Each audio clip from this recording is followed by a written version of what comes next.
Let's go on to the last team of the NFC East, which is the Washington Commanders. I'll just get my notes back up after just reading Russell Wilson's name for about 10 times every time I kept looking at it. So the Commanders, obviously, which I've said a lot. I've said the word obviously loads in this podcast, but they were incredible last season. They were one of the most fun teams to watch last season. They were so good.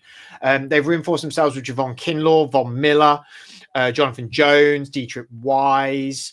In fact, they've brought loads of people in. Actually, they went shopping. Not paying that quarterback just yet allows you to go and do a lot of fun things. Re-signed Clelin Ferrell, Noah Igbenogany, bought in Nate Herbig, George Fant as well. Did lose Jonathan Allen, De'Ami Brown, Jeremy Chin, Dante Fowler, Olamide Zacchaeus as well. And then the draft, they went for their offensive lineman Josh Connolly at the 29th pick from Oregon, Trey Amos, the cornerback out of Mississippi, Jalen Lane, wide receiver out of Virginia Tech, and actually, well, I wouldn't usually speak about these players, but the 7th round pick, Ja'Cory Krosky-Merritt, the running back out of Arizona, who's now been thrust into the spotlight, really, because they've just traded away Brian Robinson Jr. to the 49ers. Now looks like there's going to be a pairing of Austin Eckler and Ja'Cory Krosky-Merritt. We like to call him Bill. Say again? We like to just call him Bill. Bill? Yeah, that's it. So apparently growing up as a kid, he looked like Little Bill, the cartoon character. So he goes by the name Bill. So you just, from now on, Bill. Who's Little Bill, the cartoon character? Did I not put it in the group? I put it in the group, didn't I, Adam? Yeah. Who? What? Yeah. America's weird, man. It's called Bill. Yeah. I do also have to remember that I am now like 10, 11 years older than most of these people. So I still remember a time when I was like, yeah, well, I'm like 25. I'm like, yeah, he's just an older rookie. We're the same age. How crazy is that? He was a few years younger than me. Whereas now, obviously, I'm a little bit older than these guys now. Much like we said with the Eagles, Adam, targets on the back for these guys now. They had a dramatically better season than we thought they were going to do last year, with Jaden Daniels obviously coming from LSU, was incredible. Absolutely phenomenal player, winning the Offensive Rookie of the Year. But now this team has put people on notice, hasn't it? And, you know, that sometimes isn't always the best when you're a team that is sort of still figuring itself out in a way. Yeah, absolutely. I think the expectations have become completely unrealistic for this team, where it's really difficult to, I think what people are doing is that they're looking at what they've done and they've gone, well, they got to the NFC Championship game last year and they've improved their roster. So therefore, in theory, they should kick on. I don't think they're ready for a Super Bowl at all. They're not. When you look at it, it's just, it would be pushing way too much. I like what they've done. I think the players that they've brought in are better quality than what they've lost. I know that we think that Deebo Samuel is maybe not quite what he was, but I think he's probably better than De'Ami Brown.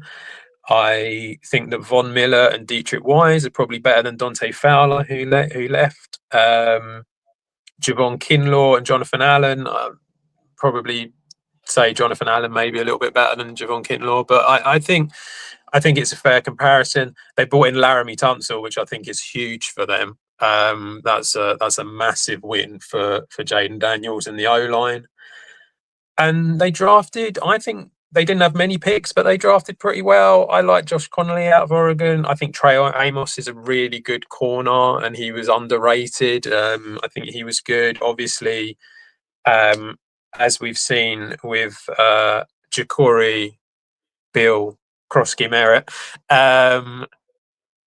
it looks like he's going to be part of the running back rotation with him and Eckler. And I know Chris Rodriguez is there as well, but I think it's going to be, like you said, Krosky-Merritt and Eckler.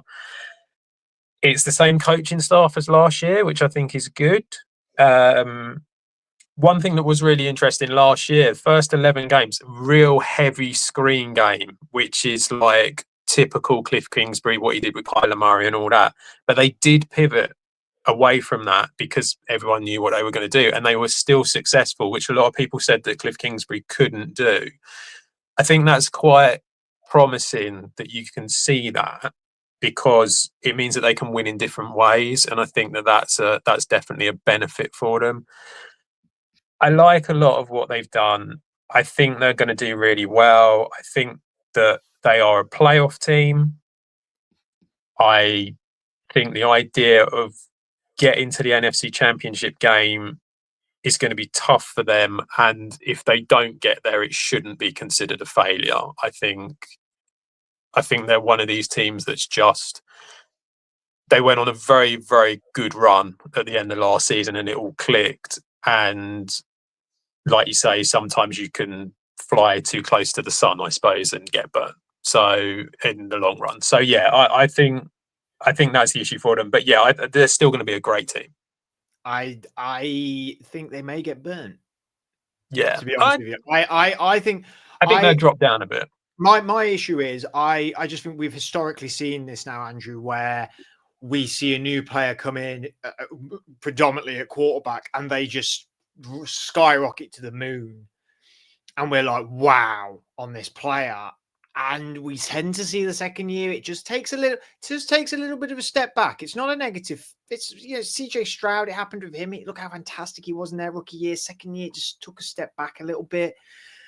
I worry for Jane Daniels. There may be that step back a little bit. Defenses know him now. We've got the film on him. He hasn't got as strong a run game as he had last year. Brian Robinson Jr., I think, is a very puzzling trade by the Commanders myself. They must really believe in old Bill over here. And then you've got the Terry McLaurin thing. Don't know what's going to happen with that. Debo, again, bit of an injury-prone wide receiver. Am I wrong in that?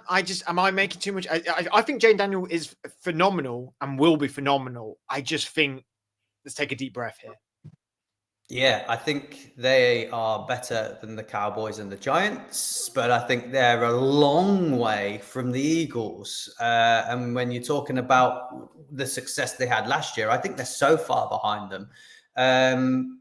Yeah, you've hit the nail on the head. There's now a year's worth of tape on Jayden Daniels, and Jayden Daniels from college to the NFL was a bit of an enigma because we were like, he runs the ball loads, but he's really slender, but he's got a good arm, and people hadn't quite seen that body type and that play. So when he played, there wasn't a lot of tape on him and he had a lot of success.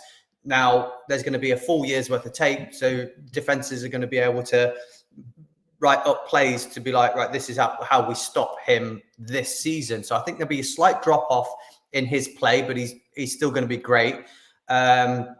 I also think Adam says he really likes all the moves they've done and he thinks they're really good. I'm puzzled by their moves, and I'm puzzled by them for the future because Terry McLaurin's old, Deebo Samuel's old, Zach Ertz is old, Austin Eckler's old, Von Miller's old, Bobby Wagner's old. They're like really old. They're like in their 30s. That's like past it. And I'm like, where's the future in that? Because you've got to replace so many people over the next 2 years. Jane Daniels is only on a rookie contract for so long before you have to start paying people. And they've brought in a lot of old people. And I'm worried if any of them get injured or not, is it going to be the same? And also the drop-off, I think, is they won a lot of games last year with fourth quarter, fourth downs. And it seemed like every fourth quarter, fourth down that they tried worked. And I think this year, if only half of them work, because they're fourth quarter, fourth downs to win games, I think that could be, let's say it happened in 4 games. I think that's 2 less games. If you say it's half of the time it works, 2 less victories. And I think that's what we could see. We could see 2 or 3 less victories than last year, but they'll still be a good team. I think they'll still be a good team. They'll still be competitive. They've got some good players. Yes, the old players that they've got will still be good this year. So I think drop off and maybe not, maybe in that wild card conversation and maybe miss out, or that's the 50-50 for me. And going forward for the future, I don't see a plan with how old they are. And they're not like incredible players, I think they could have spent a lot more money on some sort of 26, 27-year-olds and maybe had them for the future through this period with Jayden Daniels. So I think there is a drop-off. I think you're right there, Fred. Yeah, I think when you say it like that, gosh, yeah, there is a lot of age. And what they've got, let's say they pick up the 5th-year option. So when's his contract up? We've got 4 years on 2024, 2028, 2029. They're going to sign him early. Let's call it 2027.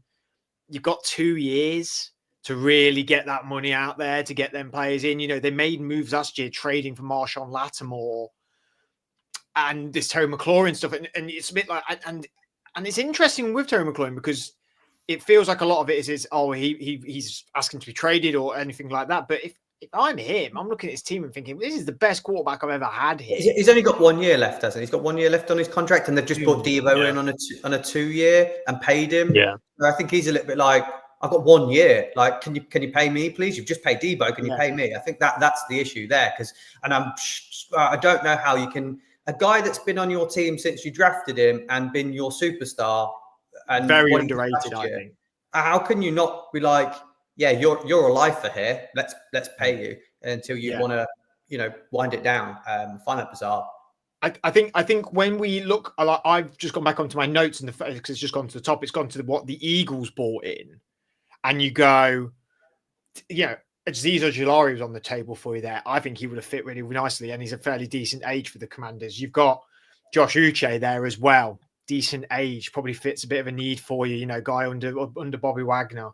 Like there was guys out there this offseason that were younger that they could have brought in and spent their money a little bit more wisely, maybe.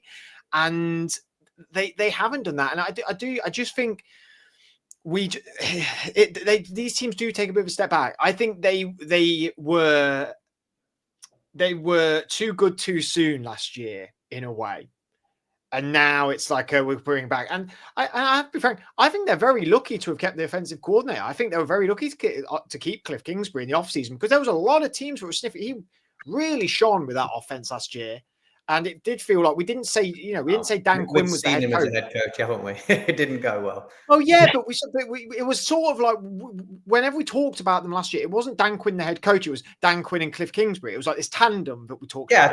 I think he's a great offensive coordinator. Yeah. I'm not sure he's a good head coach.